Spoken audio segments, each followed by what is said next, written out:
In Module 3, we will examine developing exit tickets and demonstration of learning around our priority TEKS.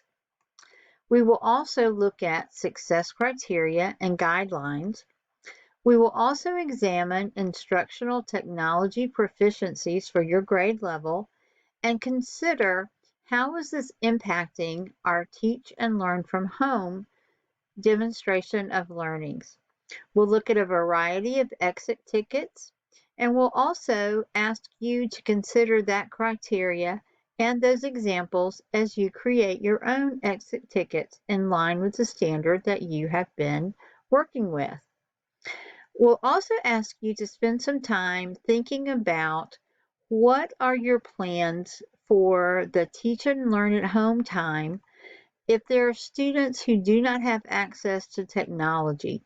How will you be sure that there's an equitable way for all students in your classroom to provide demonstrations of learning?